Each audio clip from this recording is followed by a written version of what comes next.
تقدیر کا جو عقیدہ شریعت نے بیان کیا ہے اس کا بھی لوگ غلط استعمال کر رہے ہوتے ہیں, غلط جگہ فٹ کر رہے ہوتے ہیں اس کو.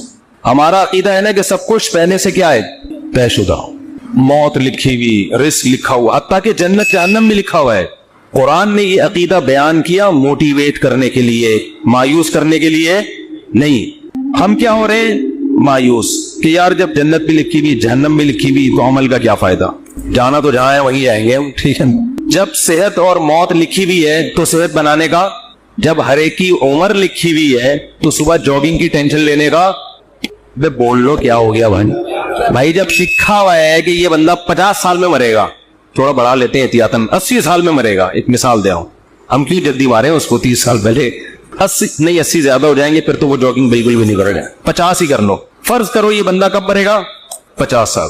تو جاگنگ کا کوئی فائدہ ہے صبح صبح اٹھنے کا, کولیسٹرول لیول چیک کرنے کا, شوگر, لڈو, احتیاط, موٹاپا کم کرو, سب ٹوپی ڈرامہ ہے بھائی. موت تو کیا ہے, لکھی ہوئی ہے, جو لکھا ہوا ہے. ہمارے ہاں بہاری, میں بہاری نہیں ہوں لیکن ہمارے دوستوں میں بہاری ہیں, ان کے ہاں مشہور ہے کہ جب انسان کی شامت آتی ہے تو اونٹ پہ بیٹھے ہوئے آدمی کو بھی کتا کاٹ لیتا ہے, حالانکہ کتا وہاں تک, لیکن جب شامت آتی ہے کتے کو اللہ وہاں پہنچا دے, یا اونٹ کو بٹھا دیتے ہیں اس. ویسے شرافت سے اونٹ چلتا چلا جا رہا ہے, کتے کو دیکھ کے بیٹھ جاتا ہے زمین. بات بالکل صحیح ہے, جب شامت آتی ہے تو ایسا ہوتا ہے. یہ تقدیر کا عقیدہ ہے کہ جو ہے وہ ہوگا, لیکن مسلمان اس تقدیر کا غلط استعمال کر رہا ہے.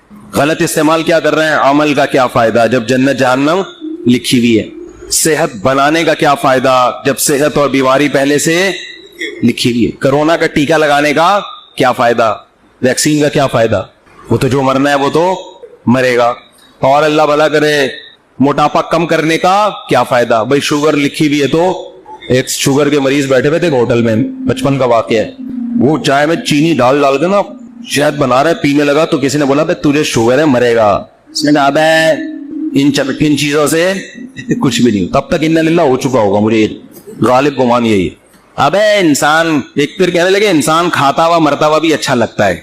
میں نے کہا ابھی مر نہیں رہا نا اس لیے کہہ رہا ہے, جب مرنے لگے گا کہے گا یار نہ کھاتا ہوا مرتا ہوا اچھا لگا ہے نہ بھوکا مرتا ہوا. مرتا ہوا کوئی بھی کسی کو اچھا نہیں لگتا, اپنے آپ کو بھی نہیں لگتا. آدمی کہتا ہے میں کیوں مر رہا ہوں, تو اسباب مسلمان اختیار نہیں کرتا یہ سوچ کے کہ کیا ہے تقدیر میں گاڈ نہیں رکھتے نا علماء. بہت سے علماء کو ہم نے دیکھا ہے, اور آج کل اس کو سادگی سمجھی جاتی ہے, سمجھا جاتا ہے. ہم حضرت جی کے پاس گئے, کوئی گارڈ نہیں تھے, ڈائریکٹ گلے ملے ان سے جا کے, اتنے سادہ اللہ, اتنے نیک.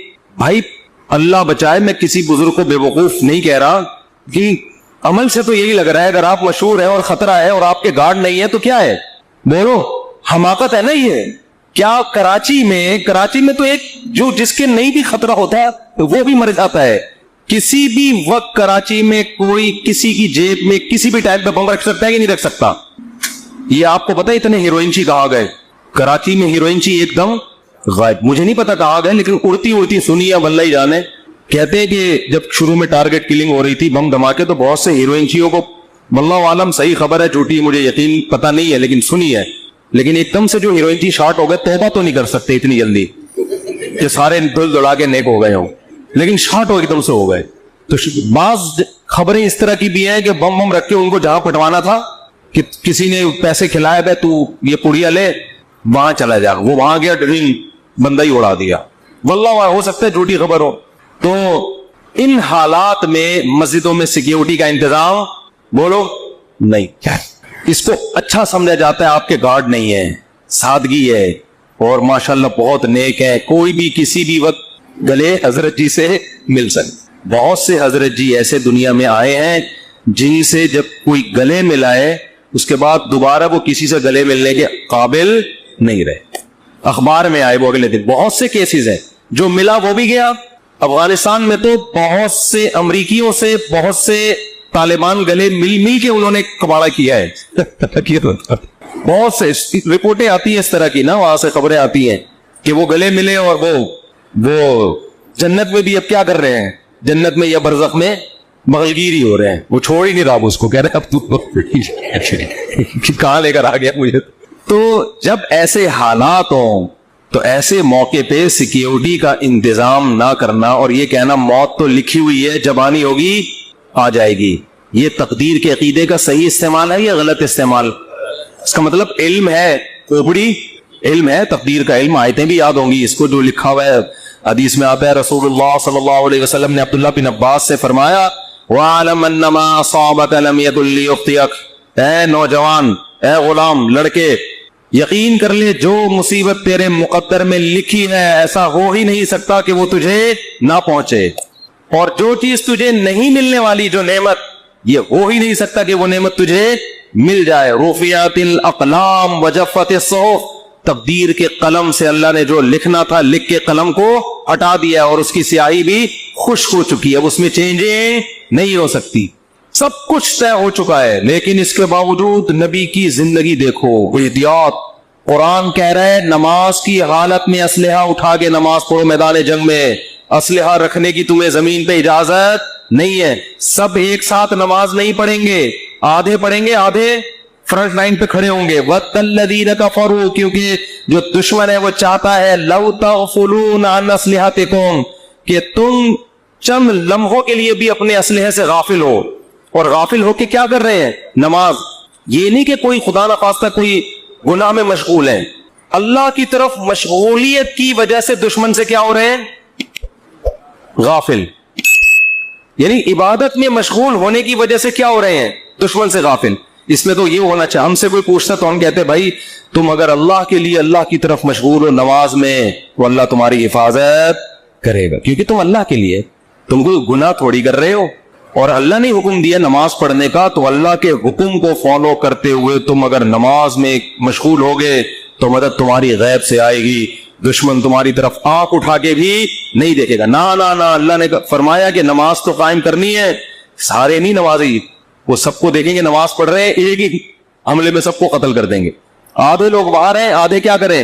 نماز پڑھیں۔ اور اگر یہ بھی ممکن نہ ہو، مثال کے طور پر اتنی بڑی تعداد نہیں ہے مجاہدین کی کہ آدھے وہاں رہ کے دفاع کر سکے، تو اللہ نے فرمایا جماعت چھوڑ دو، فَرِجَالًا أَوْ رُكْبَانًا، انفرادی بھی نہیں پڑھ سکتے تو پیدل موقع ملتا ہے چلتے ہوئے پڑھ لو، اور گھوڑے پر موقع ملتا ہے تو گھوڑے پہ نیت باندھ لو۔ گھوڑے سے اترنے کی بھی اجازت بولو نہیں آ رہی بات میرا خیر۔ تو یہ صحابہ بڑے عام سے کہہ سکتے تھے بھائی جو لکھی ہوئی ہے وہ تو آ جائے، ہم تو نماز میں مشغول ہیں۔ ہمارے حضرت کے ہاں پہرا ہوتا تھا نماز کے دوران، جب حضرت نماز پڑھاتے تھے ممبر پہ گارڈ آ کے کھڑا ہوتا تھا، ایسے ریپیٹر لے کے یوں دیکھ رہا ہوتا تھا۔ تو بہت سے لوگوں نے حضرت کو لکھا یہ کون سا اسلام ہے؟ نماز میں ہم اللہ کی طرف مشغول ہیں اور محراب پہ ممبر پہ کون کھڑا ہوا ہے؟ گارڈ کھڑا ہوا ہے۔ نماز کے دوران یہ کیا ہے؟ حضرت کہ نماز کے دوران نہیں بم پھٹ سکتا کیا؟ نماز کے دوران کوئی نماز توڑ کے نمازیوں پہ فائرنگ نہیں کر سکتا۔ یہ کون سی کتاب؟ یہ تو کسی کتاب میں نہیں لکھا کہ جی اللہ نے کہا ہے کہ جب تم نماز پڑھو گے تو نہ بم پھٹے گا، نہ کوئی دہشت گرد اندر داخل ہو سکتا ہے، اور تم سب سجدے میں ہوگے تو فرشتے تمہاری حفاظت میں نہ قرآن میں بھی نہیں لکھا، نہ حدیث کسی کتاب میں نہیں لکھا۔ یہ بہت سے مسجدوں میں بم دھماکے نماز کے دوران ہوئے ہیں۔ اچھا کچھ ویڈیوز میں نے دیکھی یوٹیوب پہ، اس میں بتایا کہ امام کا تقویٰ دیکھے، زلزلہ آیا امام صاحب کھڑے ہوئے ہیں، کام بھی رہے کھڑے ہوئے ہیں، زلزلہ آ رہا ہے امام صاحب کیا کر رہے ہیں؟ ایک ایک کر کے مقتدی کھسک رہا ہے، لیکن امام صاحب سمجھاؤ بات، یہ حماقت ہے پرلے درجے کی۔ نبی نے فرمایا نماز میں اگر سانپ دیکھو تو یہ نہیں فرمایا کہ خشوع و خضوع میں مشغول رہو، سانپ تمہارا کچھ بھی نہیں بگاڑے۔ صحیح بخاری مسلم کی غالباً حدیث ہے، آپ نے فرمایا اس کو مارو، قتل کرو سانپ کو، نماز توڑ دے آپ جا کے اس کو قتل کرے، بھائی کسی کو مار دے گا نماز پڑھ لینا آرام سے، ورنہ نماز جنازہ ہوگی تھوڑی دیر میں، پھر 15-20 آدمیوں کی۔ ان لاجیکل باتیں آج بہت سے مذہبی لوگوں کا حصہ بن چکی ہیں، ان کی سوچ کا۔ ان لاجیکل بات جب کریں گے، بات ایسی کریں گے، آدمی کہے گا تو چپ رہتا تو زیادہ اچھا۔ ان لاجیکل بات، اور اس کو سمجھتے بزرگی اور کمال، اسی وجہ سے مار بھی کھا رہے ہیں لوگ، بہت سے دینداروں سے نفرت کرنے لگے ہیں کہ یار ان کی باتیں کھوپڑی میں آنے والی نہیں ہے، یہ پتہ نہیں کون سے زمانے کی باتیں کر رہے ہیں، یہ بس نہیں چلا جا سکتا دین پہ بھائی ہے۔ تو میں یہ عرض کر رہا تھا، ادھر قرآن نے حکم دیا کہ نماز کے دوران بھی، کیونکہ ایسا نہ بلا وجہ کلاشن کو لے کے مسجدوں میں آ جائیں، جہاں خطرہ ہو، میدان جنگ میں تو خطرہ ہوتا ہے نا، تو قرآن کیا کہہ رہا ہے؟ نماز میں بھی آپ نے اسلحہ اٹھا کے نماز پڑھنی، اور آدھے لوگ ادھر ہوں گے، یہ بھی نہ ہو فَرِجَالًا أَوْ رُكْبَانًا، تو پیدل یا سوار ہو کے نماز پڑھو، جماعت سے نماز ایسے موقع پہ کیا ہے؟ معاف ہے، کیونکہ اصل مسئلہ کیا ہے؟ وہاں کا مسئلہ ہے، پہلے اس کو نمٹاؤ۔